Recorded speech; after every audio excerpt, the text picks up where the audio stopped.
Hello and welcome back. So let me do a share screen and we will cover the next particular unit. We're going to be looking at this sort of breakdown on immigration, citizenship, 14th Amendment, and Chicano Indianism. What we're looking at here is like a breakdown on sort of the conception of like what it means to be a citizen and sort of like immigration policies in particular. We're looking at we're going to be looking a little bit at the 14th Amendment. We're going to be looking at immigration and seeing how it kind of connects. We're going to try to connect the dots here. With the breakdown here, we have the legal system from 19th to the 20th century presented legal statuses to Mexican Americans due to their racial appearance. Okay, again, race plays a really big factor in terms of like sort of identity formation within the United States, particularly with people of color. We're looking at Mexican Americans, Native American, were more discriminated against than Mexican Americans who were categorized as whites. This is an example of the social construct of race, right? We're talking about how people are like passing to be more white or more to get certain advantages, right? The U.S. violating the Treaty of the Guadalupe Hidalgo during the Mexican American War is essential to this history, and you'll see a little bit of a recap of this, right? It's an understanding in our readings, right? But it's essential to understand that the decisions made during this time also impacted Mexican Americans, indigenous communities too, where families had to make a decision in terms of like how to sort of navigate the U.S.'s racial order, so to speak.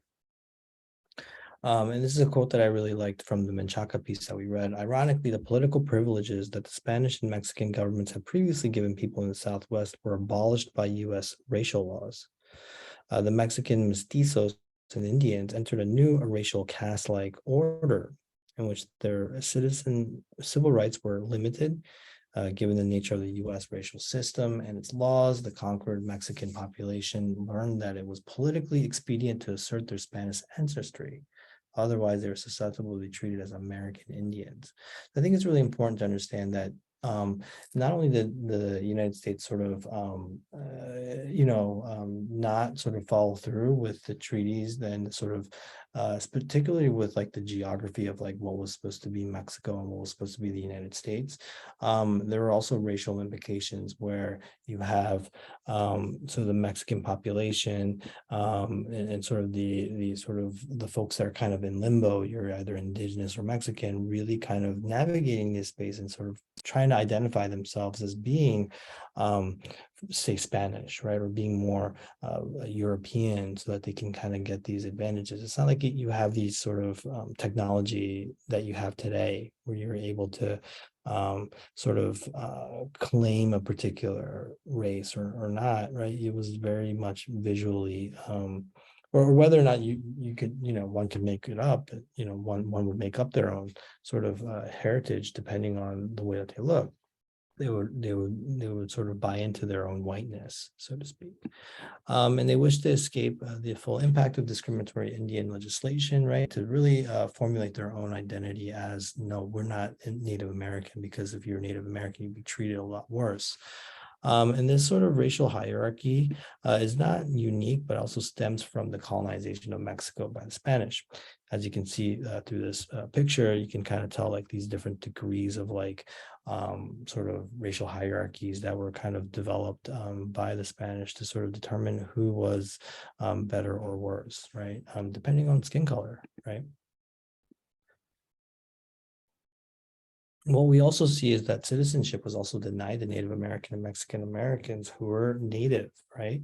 And so this was kind of a big sort of, again, challenges sort of this notion of like the 14th Amendment and 14th Constitutional Amendment, which kind of, provides these sort of rights for folks that are citizens, when in reality that was not really happening in practice. In particular, you look at how Native Americans were denied citizenship, and these sentiments also apply to Mexican Americans too.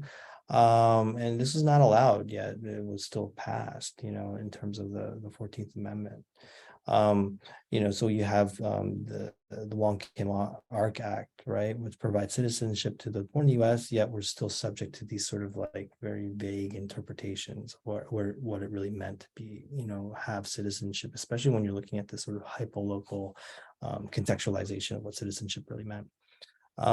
So naturalization in this sense was very difficult, right? It wasn't something that, although you see it in writing as being protected through this amendment, was really not like enacted, especially when you're looking at state and local officials trying to, navigate, trying to sort of, I think, more or less deny citizenship than to allow citizenship to happen.